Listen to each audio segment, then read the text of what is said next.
जिंदगी में कहीं ना कहीं हम सबको लगता है अगर ये इमोशंस नहीं होती ना तो मेरी जिंदगी कितनी आसान होती, कितनी सिंपल होती, ना दुख होता ना दर्द होता।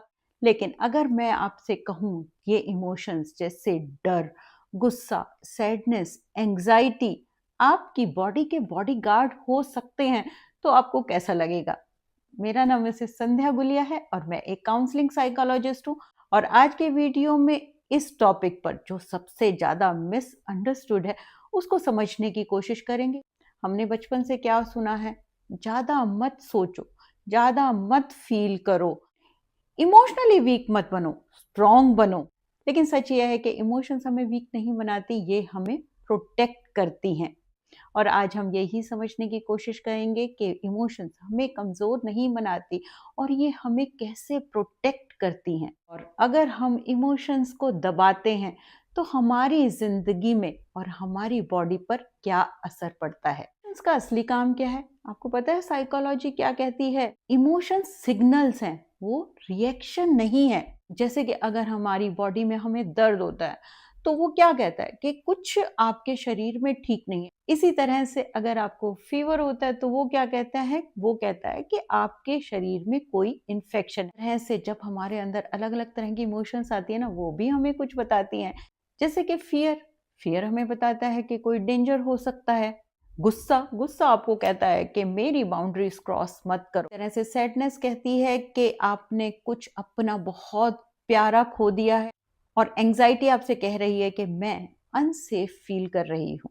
इसलिए अगर हम समझें तो इमोशंस का क्या काम है? इमोशंस का काम है हमें बताना, हमें समझाना, हमें स्लो डाउन करना। पता है प्रॉब्लम्स कभी भी इमोशंस नहीं होती, लेकिन जब कोई इमोशन हमारे अंदर आती है तो हम उससे ना फाइट करते हैं। बस लगता है कि ये इमोशन मेरे अंदर से चली जाए।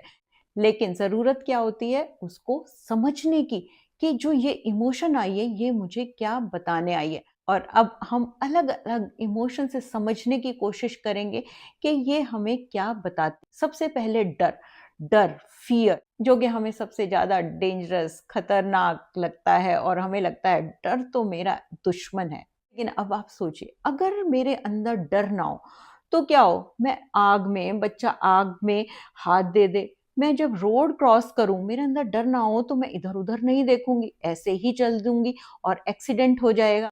इसलिए जो डर होता है ना उसका मैसेज होता है कि केयरफुल रहो, सोचो। मैं बहुत इंपॉर्टेंट चीज आपको बताना चाहूंगी। जैसे ट्रॉमा होता है, ट्रॉमा भी ना एक डर होता है, एक पुराना डर होता है। और वो बार बार हमारी प्रेजेंट लाइफ में आता है और वो पता है क्या बता रहा होता है? कि नहीं नहीं, मैं दोबारा से जो वो पुराना डर था, वो पेन था, वो हर्ट था ना, वो मैं नहीं सहना चाहती।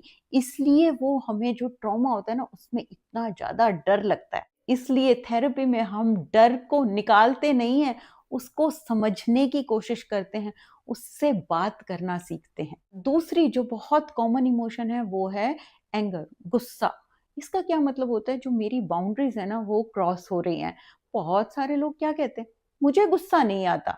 लेकिन इसका पता है क्या मतलब होता है? आपने गुस्से को दबा दिया है। हमेशा गुस्से का मतलब वायलेंस थोड़ा ना होता है।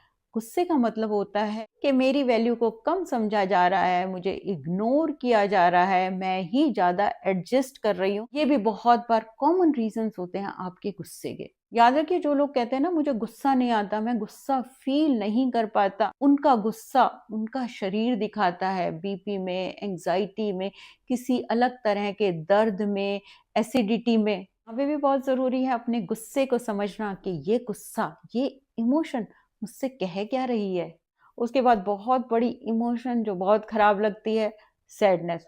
आपको पता है सैडनेस आपको क्या कह रही है? कि अपने जो पुराना दर्द, जो पुरानी चीजें आपने पकड़ के रखी हैं और जो बार बार आपके अंदर ये सैडनेस के रूप में आ रही है, उनको रिलीज करना। और आपको पता है जब हम रिलीज करते हैं तो हमारी हीलिंग वहीं से स्टार्ट होती है। तो जब भी आपको सैडनेस आए तो उसको कमजोरी मत समझिए, उसको समझिए कि वो क्या कह रही है। सैडनेस कब आती है? कोई रिलेशनशिप टूट जाता है, कोई सपना टूट जाता है, कोई रोल खत्म हो जाता है as a wife, as a caregiver, तो हमें लगता है भाई दुनिया खत्म हो गई और मेरे में सैडनेस आ जाती है। आपको पता है सैडनेस को अगर आप देखें तो वो आपके लिए विज़डम बन सकता है, और अगर आप सैडनेस को दबाते हैं, तो वो डिप्रेशन भी बन सकता है। उसके बाद आजकल की कॉमन इमोशन एंग्ज़ायटी, घबराहट। आप सोच कर देखिए, आपको घबराहट पता है कब होती है? जब आप फ्यूचर को कंट्रोल करना चाहते हैं।